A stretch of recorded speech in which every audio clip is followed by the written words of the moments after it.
50వ కీర్తన చదువుకుందాం.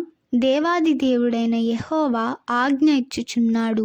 తూర్పు దిక్కు మొదలుకొని పడమటి దిక్కు వరకు భూనివాసులను రమ్మని ఆయన పిలుచుచున్నాడు. పరిపూర్ణ సౌందర్యము గల సియోనులో నుండి దేవుడు ప్రకాశించుచున్నాడు. మన దేవుడు వేంచేయుచున్నాడు. ఆయన మౌనముగా నుండడు. ఆయన ముందర అగ్ని మండుచున్నది. ఆయన చుట్టూ ప్రచండ వాయువు విసరుచున్నది.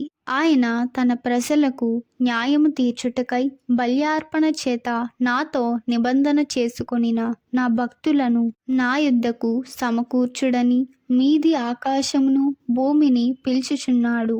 దేవుడు తానే న్యాయకర్తయ్యున్నాడు.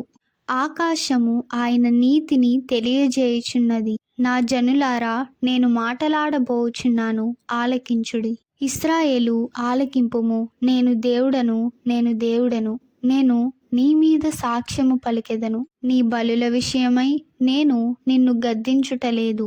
నీ దహన బలులు నిత్యము నా ఎదుట కనబడుచున్నవి. నీ ఇంట నుండి కోడినైనను నీ మందలో నుండి పొట్టేళ్లనైనను నేను తీసుకొనను. అడవి మృగములన్నీయు 1000 కొండల మీద పశువులన్నీయు నావే గదా. కొండలలోని పక్షులన్నిటినీ నేనెరుగుదును. పొలములోని పశ్వాదులు నా వశమై ఉన్నవి. లోకమును దాని పరిపూర్ణతయు నావే. నేను ఆకలిగొనినను నీతో చెప్పను. వృషభములు మాంసము నేను తిందునా? పొట్టేళ్ల రక్తము త్రాగుదునా?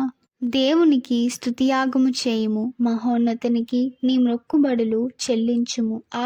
ఆపత్కాలమున నీవు నన్ను గూర్చి మొర్రపెట్టుము. నేను నిన్ను విడిపించెదను. నీవు నన్ను మహిమపరచెదవు. భక్తిహీనులతో దేవుడు ఇట్లు సెలవిచ్చుచున్నాడు. నా కట్టడలు వివరించుటకు నీకేమి పని? నా నిబంధన నీ నోట వచించెదవేమి?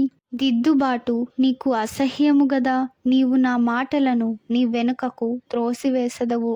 నీవు దొంగను చూచినప్పుడు వానితో ఏకీభవించెదవు. వ్యభిచారులతో నీవు సాంగత్యము చేసెదవు. కీడు చేయవలనని నీవు నోరు తెరచుచున్నావు. నీ నాలుక కపటము కల్పించుచున్నది. నీవు కూర్చుండి నీ సహోదరుని మీద కొండెములు చెప్పుచున్నావు. నీ తల్లి కుమారుని మీద అపనిందలు మోపుచున్నావు. ఇట్టి పనులు నీవు చేసినను నేను మౌనినై ఉంటిని. అందుకు నేను కేవలము నీ వంటి వాడనని నీవనుకొంటివి. అయితే నీ కన్నుల ఎదుట ఈ సంగతులను నేను వరుసగా ఉంచి నిన్ను గద్దించెదను. దేవుని మర్చివారులారా, దీన్ని యోచించుకొనుడి. లేని ఎడల నేను మిమ్మును చీల్చివేయుదును.